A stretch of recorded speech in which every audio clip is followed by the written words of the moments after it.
Depuis le Moyen Âge, les meules des moulins ont joué un rôle fondamental dans le processus de fabrication de la farine et partant dans l'élaboration de l'aliment principal des populations, le pain.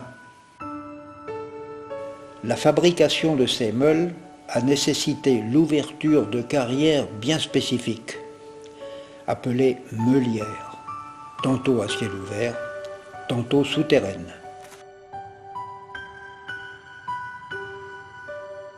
Pour la fabrication de ces meules, il fallait donc choisir un calcaire suffisamment dur, avec à l'intérieur des cristaux de quartz, qui assurent en somme sa solidité.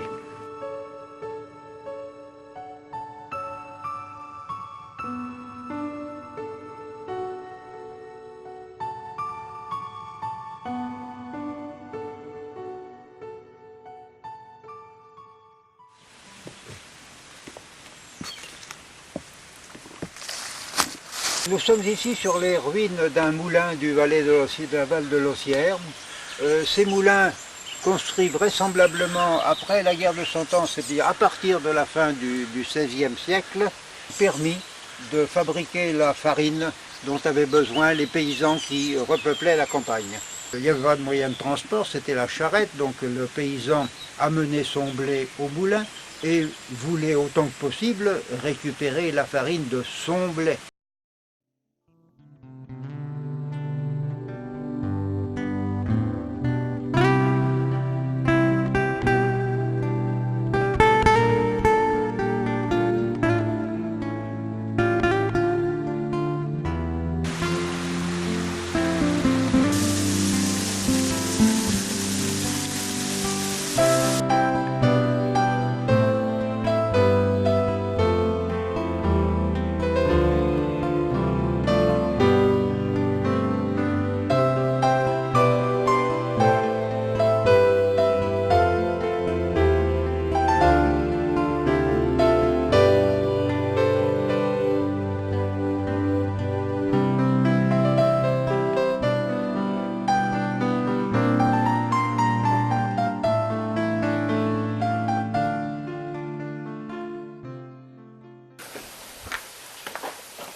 On est étonné du travail que vous avez effectué ici pour réhabiliter ce moulin.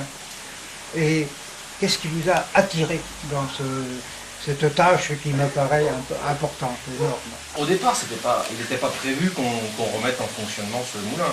Mais les meules étaient là, la mécanique était là, et on a trouvé dommage qu'on ne puisse pas continuer à faire fonctionner une mécanique aussi ancienne. Donc il y avait le moulin, il vous a fallu sans doute aussi remettre en état la réserve d'eau.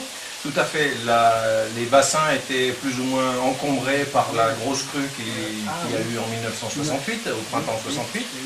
Et donc le moulin s'est arrêté à ce moment-là pratiquement. Et les anciens nous parlaient assez souvent de leurs anecdotes quand ils venaient moudre du grain ici, enfin le faire moudre par le meunier, etc. Donc tout ça, ça nous a un petit peu titillé et on s'est dit que ça serait vraiment dommage de ne pas remettre en fonctionnement ce patrimoine. D'autant plus que vous êtes peut-être un des seuls moulins de la Bonnette sur les 23 à continuer à faire un peu de farine. Alors oui, actuellement sur toute la ribambelle de moulins de la vallée de la Bonnette, oui, c'est le seul qui est capable qui peut montrer, tout de suite, qui peut montrer sa farine. Voilà. Donc ici on a deux jeux de meules, voilà. Ce qui est le cas, je crois, de la plupart des moulins de la Bonnette. Oui. Une pour la farine. Alors la grosse paire de meules, elle est en silex, pour la farine panifiable, la consommation humaine, et la petite paire qui est en grès, qui devait être des meules moins onéreuses et plus couramment utilisées, pour la farine à bestiaux. Alors cette pièce est une cuillère de rouet. Sur un rouet, il y a 17 cuillères comme celle-ci, qui étaient interchangeables, les unes indépendamment des autres, avec un axe en laiton ici qu'il suffisait d'enlever. On sortait la pièce usagée, on en remettait une nouvelle. Ça, c'est des pièces qu'on a retrouvées dans la vase, au fond, quand on a remis le moulin en état, et qui nous ont servi de gabarit pour refabriquer le rouet qu'on a monté actuellement, qui est en acier. Cette meule, quand on sent qu'elle a besoin d'être repiquée, comment arrive-t-on à soulever une telle masse? La meule de silex, on l'a cubée, elle fait environ 1,8 tonnes. Donc c'est assez important. Bon, autrefois, dans la plupart des moulins, il y avait des grosses potences en bois, des sortes de grues, en fait, hein, qui servaient à soulever les meules. Voilà. Donc ça simplifiait la chose. Les meules étaient soulevées avec un axe de chaque côté de la meule, et puis une fois dans le vide, retournées, et le meunier pouvait repiquer sa meule de façon presque confortable. Les meules, même en silex, qui est une matière très très dure, finissent par s'user. Les deux parties qui fabriquent la farine ne doivent pas être polies, elles doivent être légèrement rugueuses. Donc on les pique avec un outil comme celui-ci, hein, voilà. Qui ont des pointes forgées interchangeables. Voilà, ça c'était l'outil du meunier. Et tac, tac, tac, tac, tac, on piquait la surface de mouture pour la rendre rugueuse, tout simplement. La meule dormante est complètement plane, alors que la meule tournante est légèrement conique et plane sur les 20 derniers centimètres. C'est cette partie qui fait la finition de la farine. La force motrice, c'est donc l'eau. Tout à fait. Donc c'est la réserve d'eau. Et vous pouvez fonctionner pendant combien de temps? Alors, s'il n'y a pas beaucoup d'eau qui arrive par la rivière, comme c'est souvent le cas, le bassin permet de fonctionner à peu près 25 minutes, pas plus. Voilà, puisque la vanne consomme énormément d'eau. Les turbines, c'est des modèles vraiment un peu archaïques et qui n'ont pas une performance énorme. Oui, donc vous avez un temps de fonctionnement relativement réduit. Oui, les moulins dans la partie haute de la rivière fonctionnaient ce qu'on appelle par éclusée, c'est-à-dire qu'ils vidaient leur bassin, ils attendaient que ça remplisse et ils recommençaient. Donc là on est devant un système de vanne manuelle qui permettait de refuser l'entrée de l'eau au moulin pour le renvoyer vers la rivière. Ici on est sur la chaussée du moulin et on a une vanne complètement manuelle qui permet l'autorisation ou non d'entrer l'eau vers le moulin pour alimenter le bief.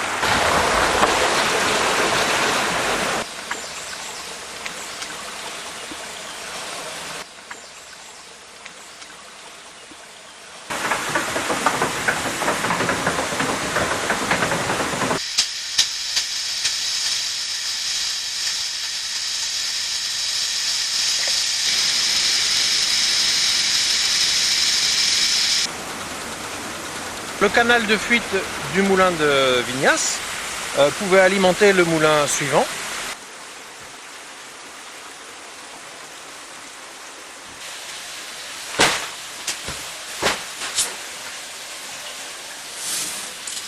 Sur cette meule que l'on voit vient un coffre en bois qui sert à contenir la farine une fois la mouture terminée. Et sur ce coffre en bois, une trémie à grains et la pièce qui dépasse, là, c'est ce qu'on appelle le fusoir. C'est la partie qui sert à vibrer le bas de la trémie de façon à distribuer le grain dans la meule de manière régulière.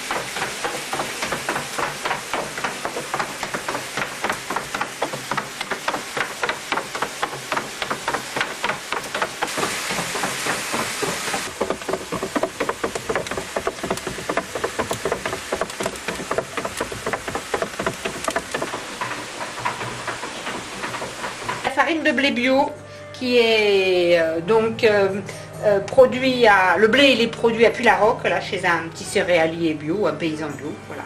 Et donc la mouture elle est faite au moulin comme traditionnellement. Voilà. Et voici. Merci.